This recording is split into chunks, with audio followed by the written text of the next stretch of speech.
Good evening, I'm Laurie Johnson. Welcome to Houston Public Media's web series, Political Perspectives.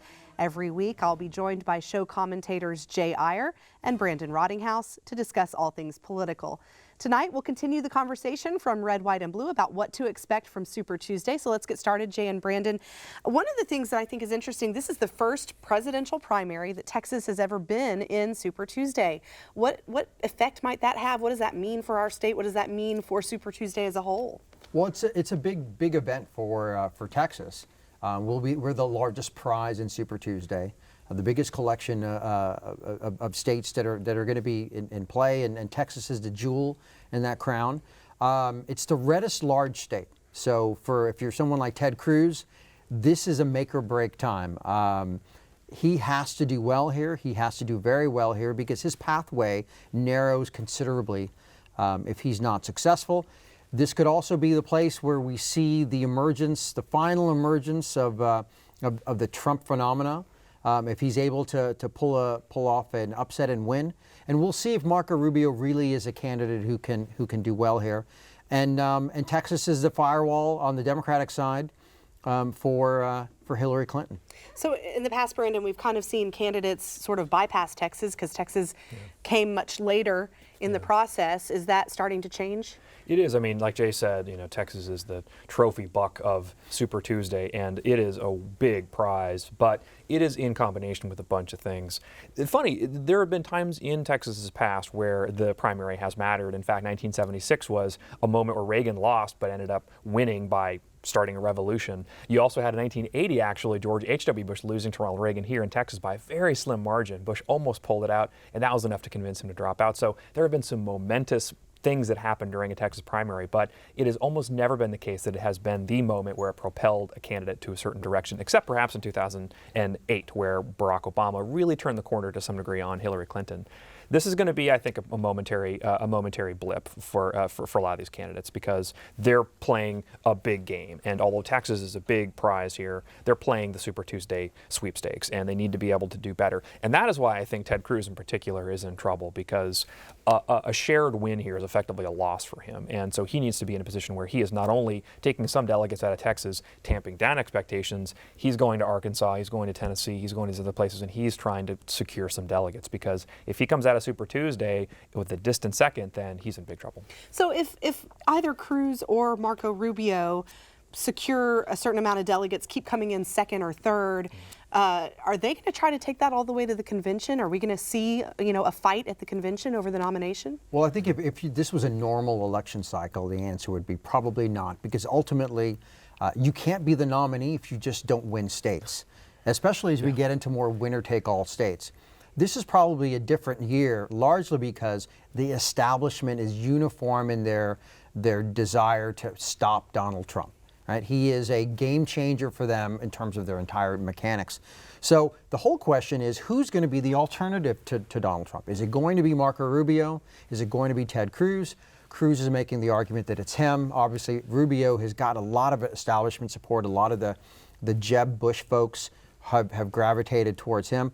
And we have a fourth major candidate in here, in Governor John Kasich, who's not going to do anything until the Ohio primary is settled. Mm-hmm.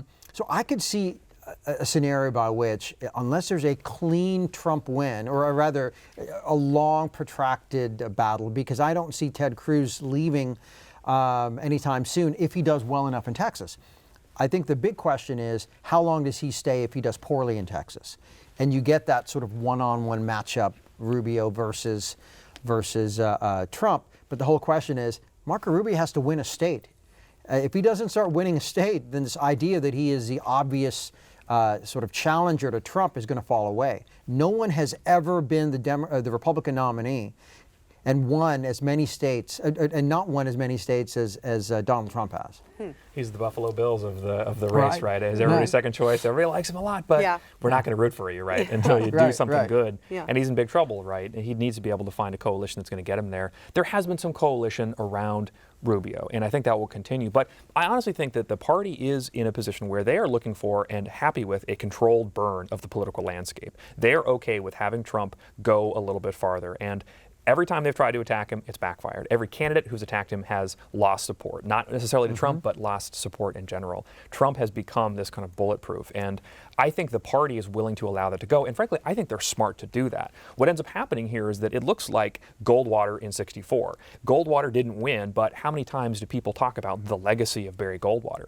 Donald Trump is that candidate, and he can set the stage. He might not win, but Barry Goldwater begets Ronald Reagan, and this is like another decade and a half of Republican dominance. And so Trump may not be that candidate right now, but he may set the stage for somebody in the future who does that. So I think the party is not unhappy with this as it is. So what effect does a Trump nomination have in the general election? I mean, is that just a natural conclusion that the GOP is handing the election over to the Democrats, or can he mount a challenging campaign? No, I think it's a transformative time if he becomes a nominee. You're fundamentally changing the direction of the Republican Party to some extent. They've been a party about free trade. They would cease to be a party of free trade. They're obviously making a change in terms of other core issues in terms of economics. Much more of a populist party. To answer your question as to whether or not he could win, I think the answer is he would definitely be more competitive than I think people are letting on. Partially it's because what he's done is, if you look at the numbers, he's energized new groups of voters to come into the process. You're seeing working class, old school, what we used to call Reagan Democrats, particularly in the Midwest, seemingly engaged. If you look at the numbers, they've had record turnout in the Republican primaries and caucuses in every state that's been largely driven by sort of the Trump effect. So the idea that it's some sort of a slam dunk win for the Democrats, I think is a mistake, particularly when you look on the Democratic side. They're clearly not doing as well as they did in 2008. It will be a very competitive election. It'll be a different election. I think the traditional mechanics of the 10 states in play will be different. But you could see a situation, particularly if Trump gets an establishment running mate, akin to what we saw in 1980, where Reagan was the outsider, the insurgent into the party, and got an establishment figure in George H.W. Bush.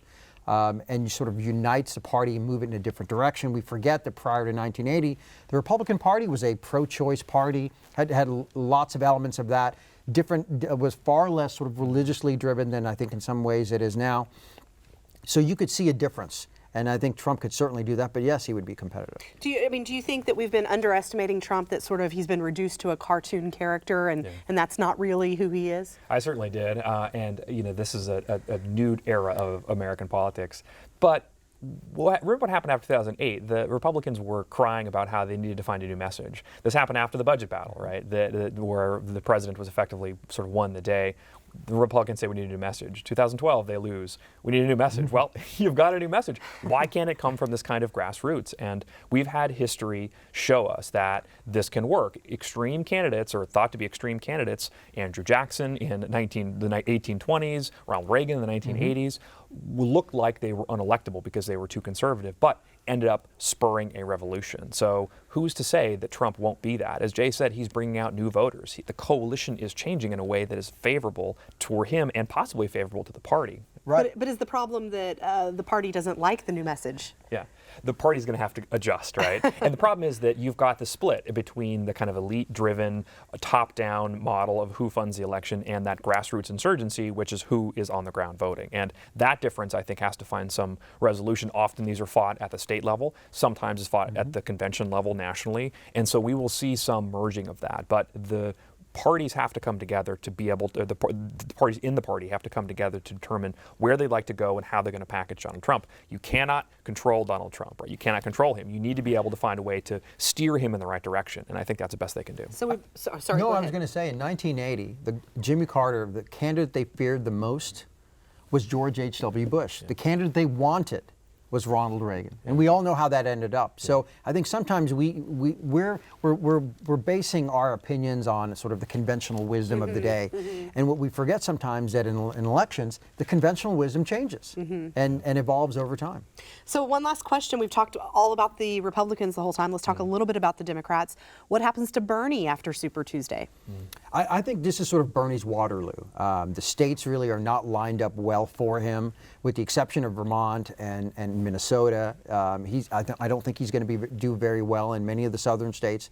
So this really will be sort of the last hurrah, I think for Senator Sanders. He's moved the party to the left a bit, moved Hillary Clinton to the left. And I think now sort of you'll start to see the fade. He may have the resources to continue, but I think his viability will really will probably be lost at this point.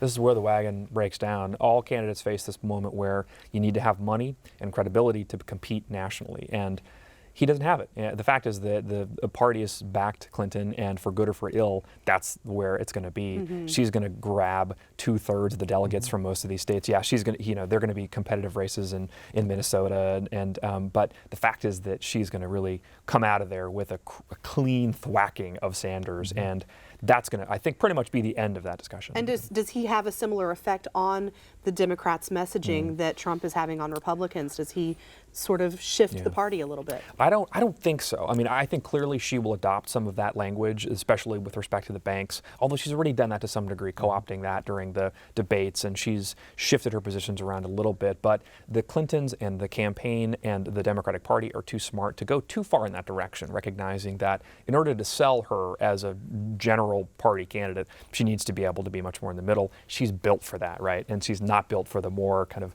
liberal end of the spectrum. And so I think that she'll be more successful in that way. Okay, great. Thank you guys. I enjoyed talking this week, and thank you for watching the program. Remember to log on to HoustonPublicMedia.org/perspectives every Friday night at 8 p.m.